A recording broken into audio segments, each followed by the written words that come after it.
Welcome to catch the point. ఆంధ్రప్రదేశ్లో ఇంకా ప్రభుత్వం వర్సెస్ ఎస్ఈసి అన్నట్టుగానే నడుస్తుందా? ఒక పక్క తెలుగుదేశం పార్టీ సైతం ఎన్నికల సంఘాన్ని విమర్శిస్తోంది, ఎన్నికల సంఘం పనితీరుని తప్పుపడుతోంది.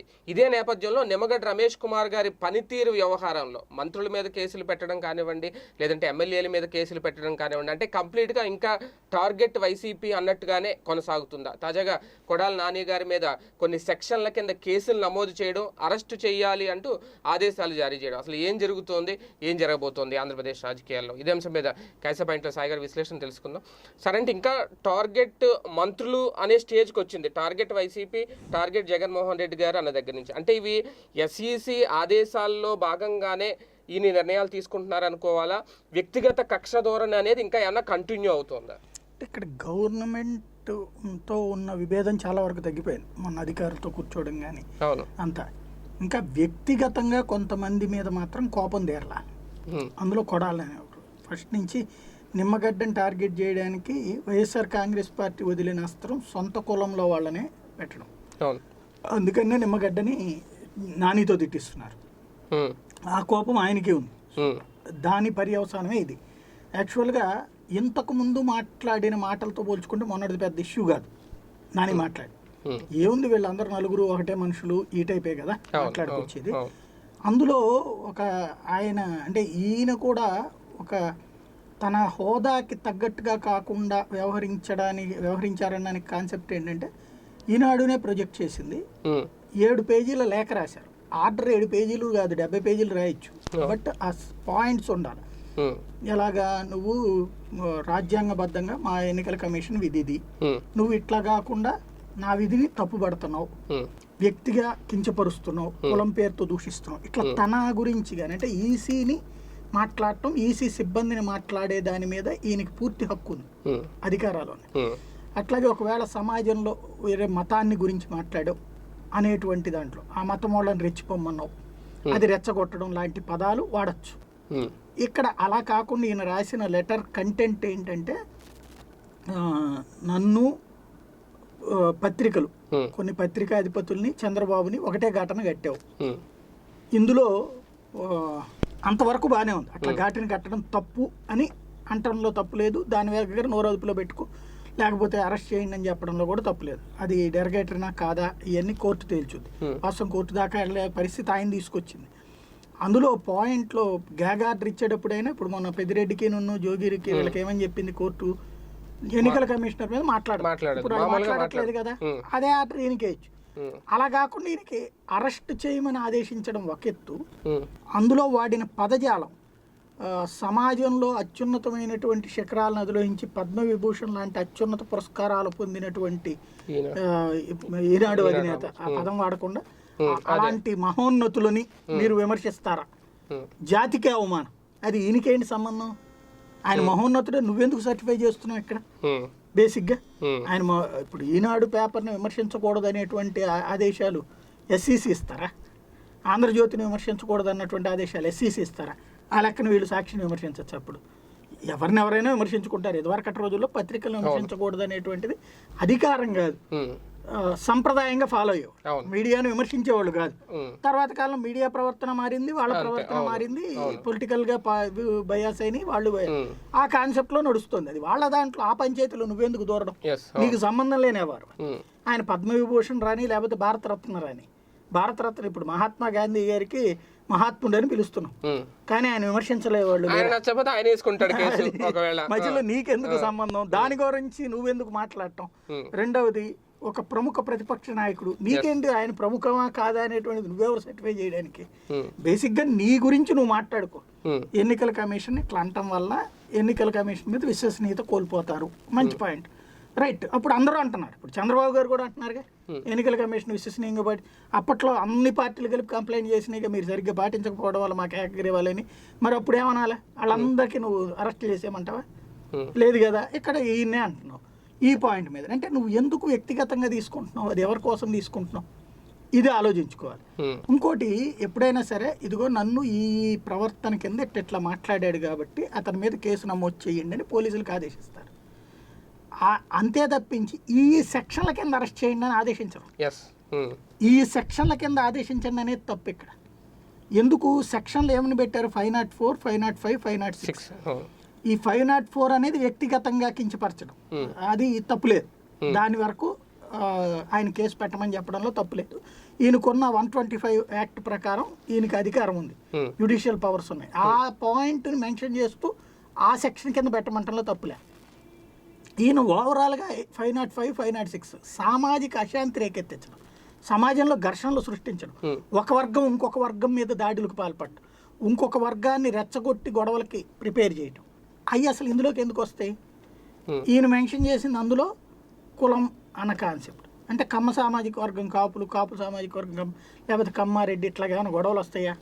ఆ లెక్కనైతే వాళ్ళు ఎన్నిసార్లు తిట్టారు, రెడ్డి రెడ్డి రెడ్డి అని పదే పదే విమర్శించట్లేదా? మరి అప్పుడు అటు కూడా డెరగేటరీనే అవుతుంది కదా. కానీ సామాజిక అశాంతి ఎక్కడ రేగలేదే. ఇంటర్నల్గా ఫీలింగ్స్ ఉంటుంటాయి ఎవరి వాళ్ళకి, ఎవరి కులం గొప్పగా ఉంటుంది, ఎదురోళ్ళ కులం తప్పుడుది అనేటువంటి ఫీలింగ్ కొంతమందికి ఉంది. అది కొన్నిసార్లు ఎగ్జిబిట్ చేసుకుంటారు.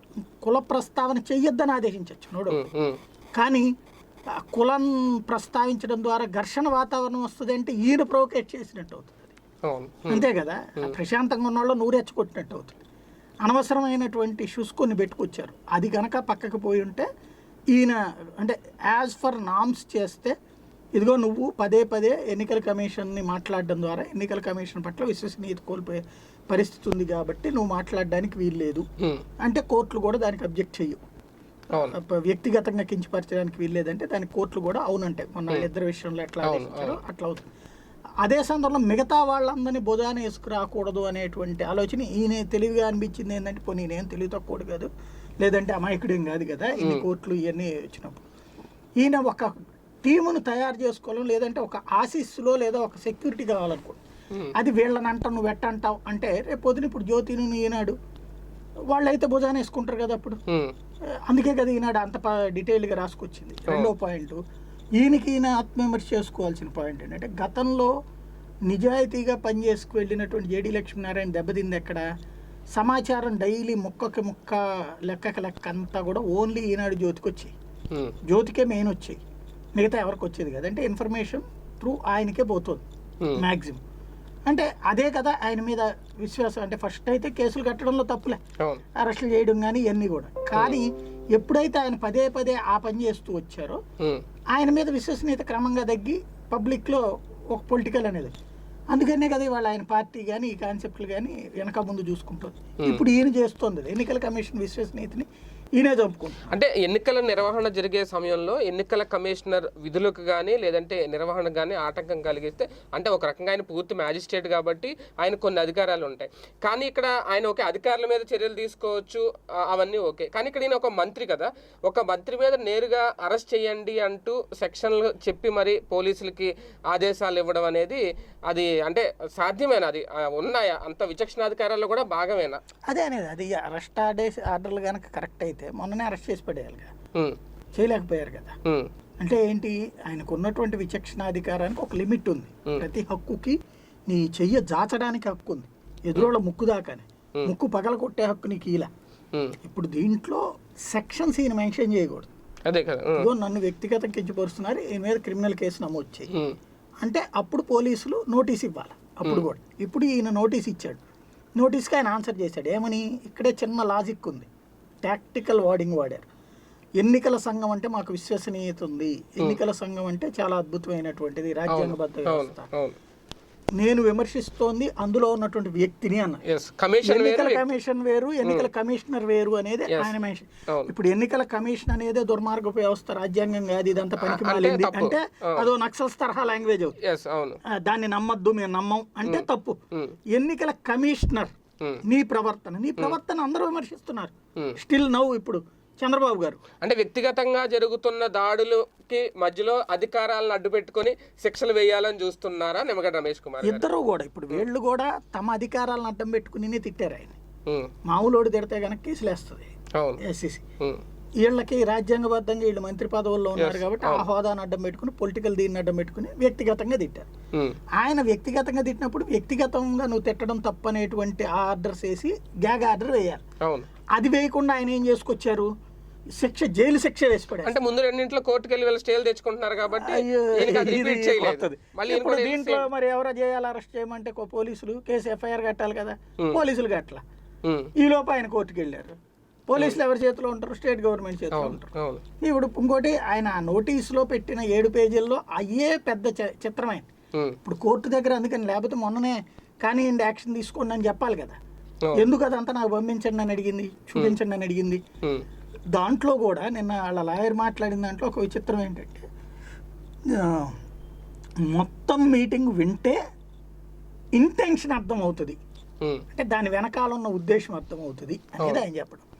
వెనకాల ఉన్న ఉద్దేశాలు అనేటువంటిదే కరెక్ట్ అయితే కనుక గోపాలకృష్ణ ద్వివేది గారిని ఎన్ని బూతులు తిట్టారు అప్పుడు డైరెక్ట్గా. మరి అప్పుడు ఆయన పెట్టాలిగా కేసు, ఆయన ఆర్డర్లు వేయాలిగా. ఇంకా ఈయన రాష్ట్ర ఎన్నికల కమిషనర్, ఈయన కొన్ని లిమిటేషన్స్ ఉన్నాయి, వాళ్ళకి లిమిటేషన్స్ కూడా లేవు, డైరెక్ట్గా చేయొచ్చు. బట్ ఆయనే చేయలేదే. ఆయనే చెయ్యని పని నువ్వు చేస్తున్నావు అంటే విస్తృత అధికారాలు ఉన్నాయి కానీ విచ్చలవిడి అధికారం కాదు. ఆ విషయం ఇవాళ తేలాలి. అయితే ఇక్కడ మనం వైసీపీ నాయకుల వైపు ఒక్కసారి చూస్తే, అంటే పెద్దిరెడ్డి రామచంద్ర ఆయన గ్యాగ్ ఆర్డర్స్ ఇష్యూ చేసినప్పుడు అంతటితో ఆగలేదు, మళ్ళీ జోగి రమేష్ గారు రిపీట్ చేశారు, అంతటితో ఆగలేదు, మళ్ళీ ఇక్కడ కొడాలి నాని గారు. అంటే వీళ్ళు ఏమన్నా లైన్ క్రాస్ చేస్తున్నారా? ఒక పక్కన మేము ఎన్నికల కమిషన్కి ఇవ్వాల్సిన గౌరవం ఇస్తున్నాము అంటూనే నిమ్మగడ్డ రమేష్ కుమార్ గారిని దృష్టిలో పెట్టుకుని పరిధి దాటి ప్రవర్తిస్తున్నారు అనుకోవచ్చు. వాళ్ళు పక్కా పరిధి దాటి ప్రవర్తిస్తున్నారు. రెండో పాయింట్ ఏంటంటే వాళ్ళు ఉద్దేశపూర్వకంగా చేస్తున్నారు, అదేదో ఆవేశంలో మాట్లాడటం కాదు. వాళ్ళు స్ట్రాటజిక్గా చేస్తుంది ఏంటంటే, మనకి శత్రువుని చూపించాలి, ఎలక్షన్స్లో శత్రువు కావాలి ఎప్పుడైనా సరే. ఇప్పుడు రాహుల్ గాంధీకి మోడీ శత్రువు, మోడీ దుర్మార్గుడు కాబట్టి నాకు ఓటేయమంటాడు. కాంగ్రెస్ బీజేపీ ఏమంటది, రాహుల్ గాంధీ అంటది. అయితే ఈ శత్రువు ఎంత పనికి మాలినోడీడు కాబట్టి నాకు ఓటేయండి అంటారు వాళ్ళు. అవును, ఒక ప్రతిపక్ష పార్టీని శత్రువుగా నేను అనేది అదే. ఇక్కడ ఈయన చేస్తోంది అదే, వీళ్ళు చేస్తోంది ఏంటంటే చంద్రబాబు అనే ఆయన మీద వ్యతిరేకత కొత్తగా తేవాల్సింది లేదు. ఆల్రెడీ వాళ్ళకి 151 సీట్లు వచ్చినప్పుడే వచ్చేసింది. కాబట్టి ఇప్పుడు చంద్రబాబునే టార్గెట్ చేస్తే కనుక జనంలో ఇష్యూ ఆయనకి సింపతి తెస్తుంది. ఇప్పుడు చంద్రబాబు గారు ఏళ్ల తరబడి 9 సంవత్సరాల పాటు జగన్ని టార్గెట్ చేసి చేసి చేసి చేసి పెట్టడం వల్ల జగన్కి సింపతి వచ్చింది. ఇప్పుడు వీళ్ళు తెలివిగా చేస్తుంది ఏంటంటే, ఇప్పుడు ఈవెన్ రేవంత్ రెడ్డిని ఆ రోజున కేసీఆర్ పదే పదే టార్గెట్ చేయడం వల్ల రేవంత్ రెడ్డి హీరో అయ్యారు. అదే కేసీఆర్ మాట్లాడడం మంచి వదిలేశాడు రేవంత్ని. ఇప్పుడు ఆయన పాదయాత్ర చేస్తున్న వార్తేసేవాడు లేడు. అంటే ఏంటి, నీ శత్రువుని నువ్వు ప్రొజెక్ట్ చేసినప్పుడు శత్రువు కూడా హీరో అవుతాడు, అతని మాటకి వాల్యూ వస్తుంది. ఇప్పుడు జగన్ చంద్రబాబుని డైరెక్ట్గా తిట్టాడు అనుకోండి, చంద్రబాబు ఆన్సర్ చేసినప్పుడు మాటకి మాట వేస్తాం. అదే కొడాలి నాని తిడితే కొడాలి నాని తిట్టాడంట, టీడీపీలో అప్పుడు ఏ దేవినేని ఉమానో తిడతాడు. కానీ కొడాలి నాని తిట్టిన దానికి మంత్రిగా ఇచ్చే వాల్యూ వేరు, దేవినేని ఉమా మాజీ మంత్రికి ఇచ్చే వాల్యూ వేరు కదా, డౌన్ అయిపోద్ది. ఇది వీళ్ళ ఎత్తుగడ. అంటే తమ బలమైనటువంటి శత్రువు చంద్రబాబు కాదు నిమ్మగడ్డ. అంటే చంద్రబాబుని ఏమంటలేదు, చంద్రబాబు మనిషి అని తిడుతున్నారు, ఈయన్నే పదే పదే చూపెడుతున్నారు. అప్పుడు ఏమైపోయింది, ఈయన వ్యవహార శైలి అంతా ఇక్కడ చూస్తారు.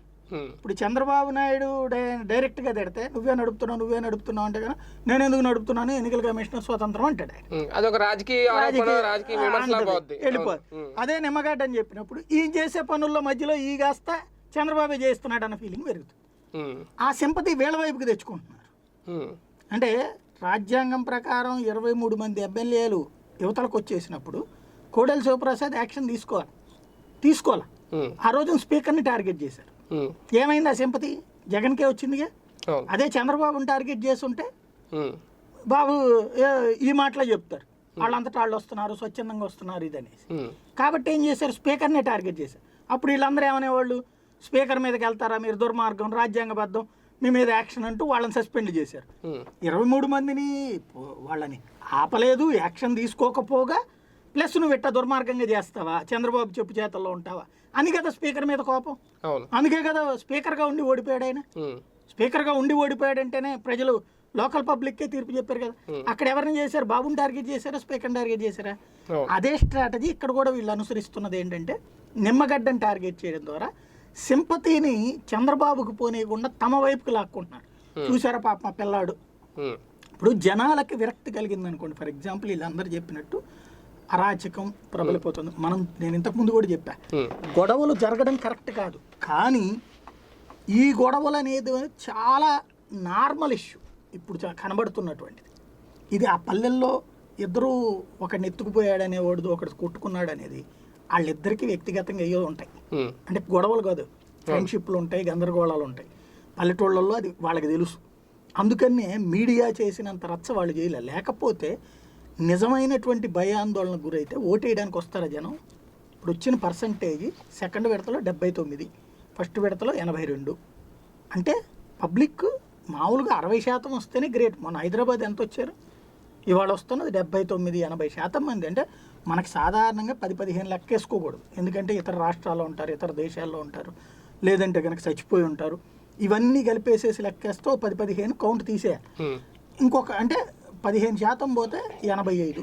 85లో 82 మంది ఓటేశారు, లేకపోతే 79 మంది. అంటే ఒక 7-8 మంది మించి 7-8 మంది భయపడడం అనేది కాదు, నిర్లక్ష్యం ఉందిలే అని, లేకపోతే మనోడు గెలవడం ఎందుకు. అట్లాంటిది అంత భారీ పర్సంటేజ్ పోల్ అయిందంటేనే సక్సెస్ అయినట్టు ఎలక్షన్. ఇంకా నువ్వు భయాందోళన అనే పదాన్ని వ్యాలిడ్ కాదు. గతంలో జరిగిన ఘర్షణలు నేను చెప్పేది గత 26 ఏళ్ళుగా నేను ఫీల్డ్లో చూసిని, అంతకుముందు బయట ఊహ తెలిసినప్పటి నుంచి చూసినాయి. అరే అక్కడ కొట్టేశారంటరా, అక్కడ నరికేశారంటారా, బ్యాలెట్ బాక్సులు ఎత్తుకుపోయారా, ఇంకు పోసారంటరా, రిగ్గింగ్ చేశారా, తలుపులు మూసేసి ఏది అందరినీ బయట నుంచో పెట్టేసి లోపల గుద్దేసుకుంటారు. ఇప్పుడు కోడెల శివప్రసాద్ ఏంటి ఆ రోజున తలుపేసేసుకుంటేనే కదా. ఆ రోజుల్లో అయితే వార్త కూడా రాసేవాళ్ళు కాదు భయాలతో. ఇవాళ అయితే సోషల్ మీడియా, ఫోన్ ఇన్లు, లైవ్లు అన్నీ వచ్చేసినాయి కాబట్టి కదా ఇంత దీంట్లో భయాందోళనతో వణికిపోతున్నారు. ఈవెన్ మొన్నాళ్ళు జాకెట్లో చేయబెట్టారన్నా, లేకపోతే ఇదన్నా పబ్లిక్గా ఇవన్నీ కూడా టెలికాస్ట్ అయినాయి కదా, భయపడలేదు జనం. అయినా కూడా రోడ్డు మీదకి వచ్చారు. అంటే ఏంటి, జనం మనం ప్రొజెక్ట్ చేసినంత టెన్షన్లో లేరు. అది నీ సక్సెస్. వాస్తవంగా you should feel proud as election కమిషనర్గా. ఎరా బాబు మీరు అందరూ కోవిడ్లో ఎవడు రాడు అన్నారు, భయపడిపోవాలన్నారు. మీరు భయపెట్టినా కూడా చూసారా, నేను చేసింది బాధ్యతగా చేశాను, సవాల్ మీకు చేత కావట్లేదు, మీరు అనవసరంగా మాట్లాడారు అన్నాను. తప్పులే, యూ షుడ్ ఫీల్ ప్రౌడ్. అది కానీ దాన్ని వదిలేసేసి నువ్వు ఈ కాన్సెప్ట్లకు తీసుకెళ్తుంటే దాంతో కులపరమైన గొడవలు వస్తాయి, మతపరమైన గొడవలు వస్తున్నాయి. ఇవన్నీ హుందాతనం, మొన్న మధ్యన హుందాతనంగా ప్రవర్తించారు కొన్ని ఏది వీళ్ళతో మాట్లాడటం కానీ. మళ్ళీ ఒక్కసారి ఇంకోటి వాళ్ళ చూడండి, అకస్మాత్తుగా మున్సిపల్ ఎన్నికలే జరగబోతున్నాయి, జిల్లా పరిషత్ ఎంపీడీసీ ఆపేయబోతున్నారు. దేంట్లో వచ్చింది, నేను ఇందాక అందే జేడీ లక్ష్మీనారాయణ గారి తరహాలో ఈయన ఇన్ఫర్మేషన్ వీళ్ళకే సో అండ్ సో సెక్షన్స్కే పాస్ అవుతుంది. అది జరిగితే ఏమవుతుంది, దాంట్లో మళ్ళీ కన్విన్స్ చేసుకోవడం, ఏది జెడ్పీటీసీ ఎంపీటీసీ లేకపోతే వాళ్ళని ఈ గొడవ అంతా ఎందుకు పక్కనోడి, అప్పుడు ఈ గొడవ అంతా ఎందుకు పక్కనోడికి అనేవాడికి ఇంకెందుకు కమిషనర్, నువ్వు కంటిన్యూ చేయాలి కదా నీ ప్రాసెస్ అంతా కూడా. ఎక్కడ ఆపావో అది కంటిన్యూ చేయి. నువ్వు చేతనైతే లేదు వీళ్ళు అడిగినట్టు నిజంగా నీకు విశేష అధికారాలు ఉంటే అందరినీ రద్దు చేయి. Do you have that right?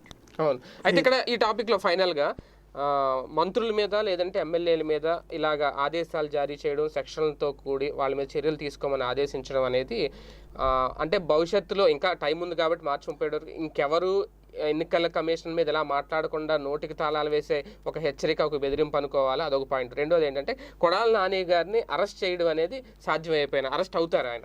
అదే అంటే ఫస్ట్ అయితే ఆయన ఉద్దేశం అదే, అందరు నోళ్ళు అదుపు చేయడం, తప్పులేదు, అది అందులో తప్పు కూడా లేదు. అంటే దాదాపు ముఖ్యమంత్రి గారు ఈ టైంలో అసలు మాట్లాడలేదు, ఏ విషయంలోనూ దీనిలోనూ స్పందించలేదు, ఎన్నికల నిర్వహణ గురించి కూడా స్పందించట్లేదు. ఇంకా వీళ్ళే మాట్లాడుతున్నారు, వీళ్ళనే నోరు నొక్కేసే ప్రయత్నం. తప్పేం లేదు, అంటే వాళ్ళైనా విమర్శించవచ్చు, ఎన్నికల ప్రవర్తన తీరుని, వ్యవహార శైలిని విమర్శించవచ్చు, కానీ వ్యక్తిగతంగా టార్గెట్ చేయకూడదు. ఆ కాన్సెప్ట్ లో ఆయన వేసే ఆర్డర్కి వాల్యూడ్ ఉంది.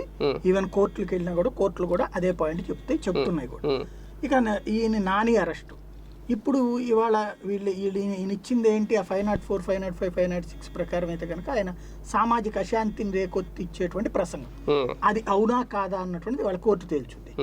కోర్టు కనుక అది సామాజిక అశాంతిని రేకెత్తిచ్చేది అంటే ఒక యాంగిల్, అంటే ఇందులో 3 సెక్షన్స్ ఉన్నాయి. ఒకటి వ్యక్తిగత ప్రతిష్టకి భంగపరచడం, ఆ సెక్షన్ కింద కేసు నమోదు చేయమని అయితే చెప్పచ్చు. అదే సందర్భంలో దానికి ఈ రెండింటిని యాడ్ చేశారు, సామాజిక అశాంతి రేకెత్తి. మరి ఈ రెండింటిని తీసేసి ఆ సెక్షన్ కింద 504 కింద కేసు కట్టమని చెప్తుందా, లేదంటే అసలు శాంతం దీన్ని వ్యాలిడ్ కాదంటదా, ఆ ప్రెస్ మీట్ అంతా చూసి అనేటువంటిది చూడాల్సి ఉంది. రైట్, చూద్దాం మొత్తానికి ఏం జరుగుతుంది. నిమ్మగడ్డ రమేష్ కుమార్ గారి ఆదేశాలు మేరకు ఎటువంటి చర్యలు ఉంటాయి కొడాలి నాని గారి మీద అనేది వేచి చూడాల్సిన అంశం. ఇది వాళ్ళ టెక్స్ట్ పాయింట్.